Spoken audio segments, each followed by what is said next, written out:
Hi, this is Aaron with Followup1334. Today I have the follow-up on the Microsoft Wireless Desktop 3000. I've been using it for a week and a half or so, and maybe even 2 weeks at this point, and really enjoy it, really like it. It's holding up well. Keys feel really nice. It has collected some dust here just from normal use, a little bit of scuffing on the wrist rest here. Overall, though, it's a really nice setup, and I believe the price, I know the mouse by itself is like a $30 mouse. The keyboard, I think the setup together will be about $60, which is a really reasonable price for a wireless keyboard and mouse, especially for BlueTrack, seeing how the entry price to a normal BlueTrack mouse can range from $50 to $90. It's usually $50, $60 from what I've seen. And that's just for the mouse itself. So here you're getting BlueTrack technology, which is the blue LED underneath here that you can kind of see there.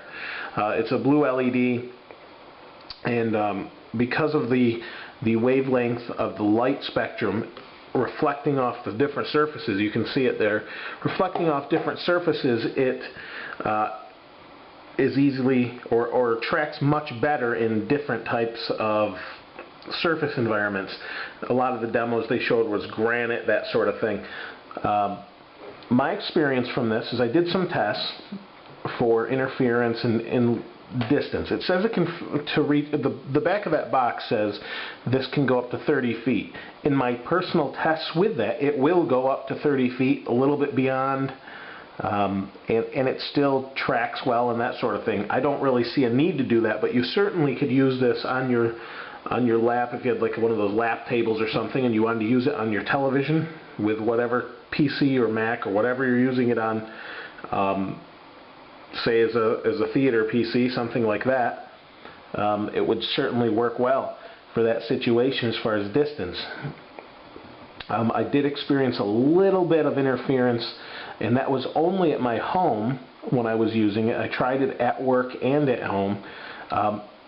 When I was at work, there was no interference from other wireless devices, really. I had my iPhone in my pocket. The other person I sit next to has an iPhone. Just normal cell phones around as far as wireless devices. I'm the only one with the wireless setup. Zero interference in that sort of setup. When I was at home, I have a wireless BGN card for my PC. I also have an iMac that also has the same BGN with a wireless mouse, a Microsoft BlueTrack mouse that I've shown you before, the Explorer mouse. That works fine. I haven't had interference issues with that. I have some other wireless devices like the Wii, that sort of thing, in the room that, and a couple, my iPhone maybe. I don't know if any of those will interfere the 2.4 gigahertz spectrum that this operates in. However, it was only in that environment with a lot of wireless devices that I experienced any interference at all. In this, I had plugged in right next to the Wi-Fi USB adapter that I have going. So I don't know if that played a big part in this or not. Excuse me. I'm not sure if that's really what caused the interference or not. As I moved it slightly closer, it was no problem at all. For most people, I don't see this as being a problem. I just happen to have a lot of wireless devices in a small area within 14-15 feet of each other. So I don't know if that's maybe it. As far as the keyboard goes, I had zero interference.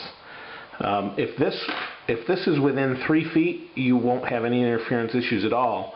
And like I said, I think it's only due to the many different wireless devices I have going. Otherwise, I don't think you'd ever have that issue. Now the other thing, this is held up really well, no problems there. It's actually really nice with the volume buttons, just the extra little things. I did have a little bit of an issue with the function keys. I don't know if you can see this here. You've got, F1, F2 like normal, but you've also got the different abilities for the keys to pull up, open a folder, mail, send mail, whatever, spell check. and they all work well. The problem I ran into is when I had to use a shift key. I looked around and then I finally found the function lock. I almost wish these were, I'm sure you can change it and everything, but by default I would like these to be the F keys. By default they're not. They're just what they have labeled. So not a big deal. Obviously not a problem once you find the function lock. Other than that, no problem. I really like the design. It's really comfortable to use. It's really quiet. The back is really nice. These feet are very durable. They've seemed to hold up well. I've had some that they feel flimsy when you're typing on them. I type fairly hard while I'm typing, and they hold up very nicely, and it doesn't move about at all. As far as battery life goes, these are the batteries that came with it when I installed them. I don't know if I installed them on the video, I don't remember, but these are the batteries that came with it. The box says this could last up to 12 months because it does shut off by itself. They're still good. It still gives this little green indicator here when the mouse turns on. This USB transceiver sits in there and shuts the mouse off. When you pull it out, it turns on and tells you it's green, it's good to go. It would be red if it was bad. However, in my experience with the other BlueTrack mice that I have, those run on one AA battery.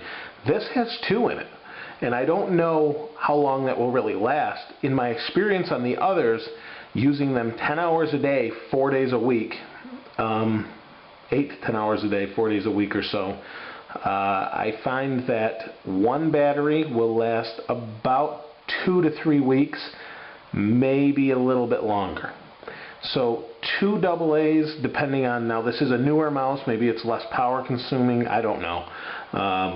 But overall, it's hard to say if they're going to last 12 months.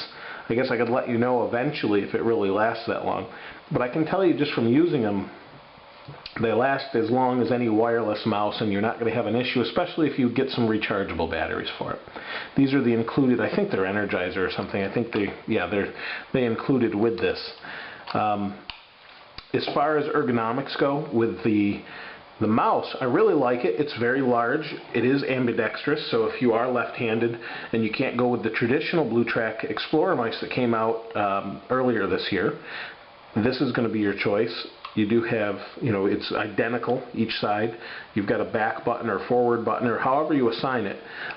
If I had to be picky about one thing, I like it back and forward on the same side as the Explorer has, but I understand why they did that, because you want to be able to use it for both right and left-handed. The other thing is, I would have moved these buttons back maybe a little bit. That's just my preference. Other than that, I'm just being picky at this point, as I don't see any faults in this mouse at all. I really like it. I've been using it, like I said, for 2 weeks on my Windows PC. I used it at work for some time, and I really liked it. Overall, a very nice package, and I believe it's around $60. And for a wireless keyboard and mouse with the BlueTrack technology, definitely worth checking out. I had some positive feedback on the unboxing video, and Microsoft hardware products, I really like them. This is very well made. The plastic is not cheap and flimsy, thin plastic. It's really nice plastic.